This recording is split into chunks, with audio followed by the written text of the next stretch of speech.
Good evening, everyone. Welcome to the channel. Before I begin, here are my disclaimers. Today I am going to give you an update about CGN Power Co. Limited annual report. CGN Power Co. Limited offers a range of businesses and services that cater to the energy needs of the People's Republic of China. At its core, the company is involved in the operation and management of nuclear power stations, generating electricity for the country. In addition to this primary function, CGN Power also provides various technical services, including construction, installation, design, and labor services. These services are essential in supporting the development and maintenance of nuclear power infrastructure.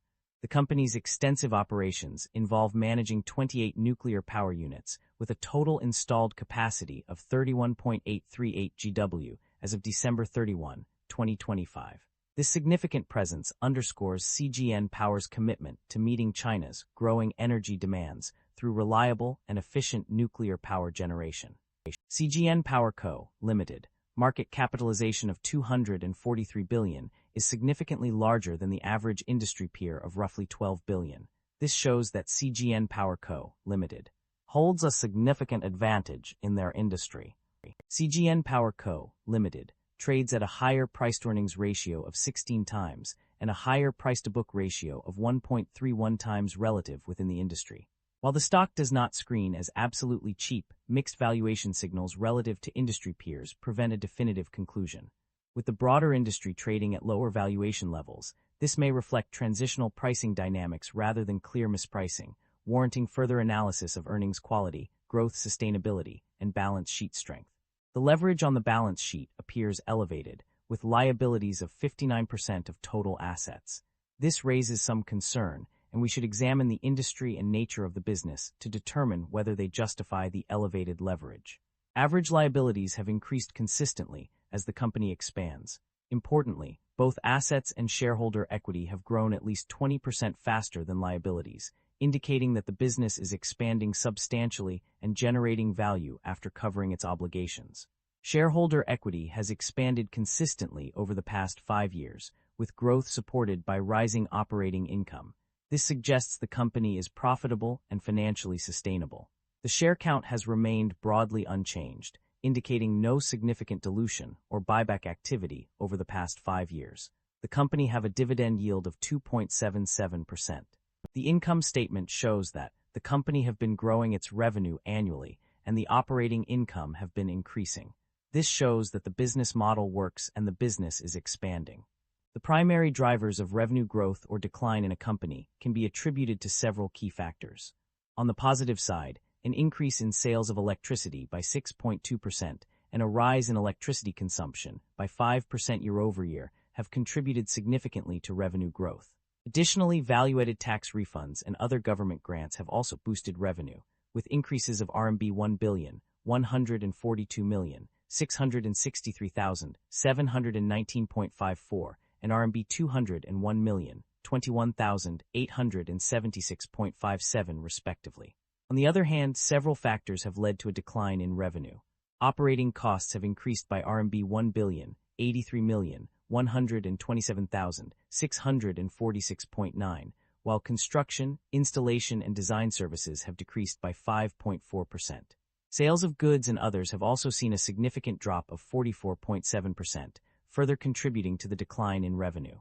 Furthermore, investment income from disposal of long-term equity investments has decreased by RMB 59,733,003.83.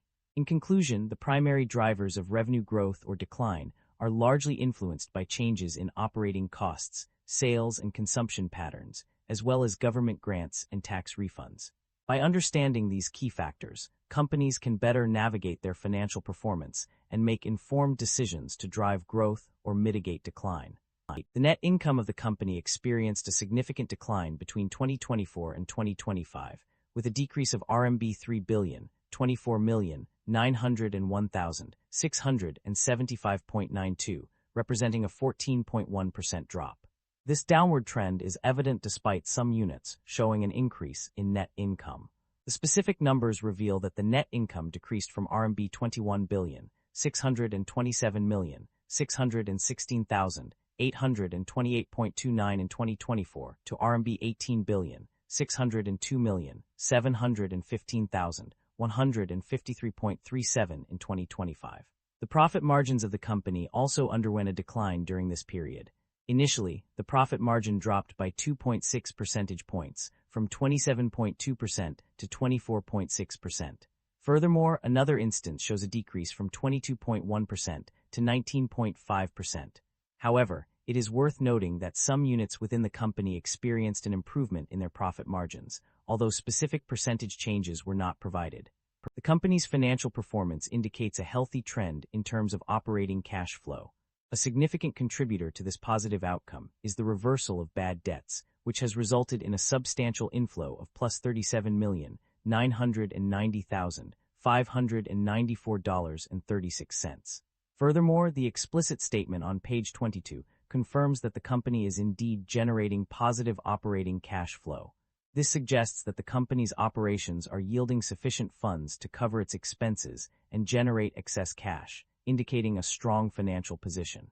The company's debt level has seen a significant increase over the past year. As of December 31, 2025, total borrowings stood at RMB 271,943.2 million, a substantial rise from the previous figure. Furthermore, bank and other borrowings increased by 36,945,780.8 RMB, 15.7% during this period. In contrast to the rising debt level, the company's interest expenses have decreased significantly. Finance costs dropped from RMB 5,133,290,991.25 in 2024 to RMB 4,523,422,012.41 in 2025, while interest expenses fell from RMB 6,866,360,669.55 in 2024 to RMB 6,331,132,081.19 in 2025. This reduction in interest expenses suggests that the company may be benefiting from lower borrowing costs or more efficient debt management practices. The company's management is outlining a clear vision for its future growth and development. The primary goal is to become a globally competitive world-class nuclear power supplier and service provider. To achieve this, the company will focus on several key initiatives. Firstly, safety will be prioritized through strengthened responsibilities and specialized initiatives for nuclear safety management. This includes advancing the development and construction of new nuclear power projects and integrated energy application projects. Additionally, lean operations will be deepened to foster new quality productive forces and drive innovation-driven growth. The company has set ambitious goals to achieve zero failures in nuclear safety, improve quality and efficiency, strengthen market development, and diversify its customer base. Furthermore, management plans to finance ongoing nuclear power plant construction according to investment schedules, invest in technological improvements, and acquire contingent assets to lay a solid foundation for future development. The company has a history of paying dividends to its shareholders. In fact, the board has recommended a final cash dividend for each year, with the amount varying slightly from one year to another. For instance, in 2024, the actual dividend paid was RMB 0.095 per share, totaling RMB 4,792,850,439.19. Similarly, for 2025, a proposed dividend of RMB 0.086 per share is recommended, which would amount to approximately RMB 4,342,880,554.6. It appears that the company has consistently prioritized paying dividends to its shareholders over other financial strategies, such as share buybacks. This suggests that the company values returning value to its investors through dividend payments, rather than repurchasing shares on the market. That concludes the financial summary for CGN Power Co. Limited. Feel free to comment below, and I will be happy to answer them when possible.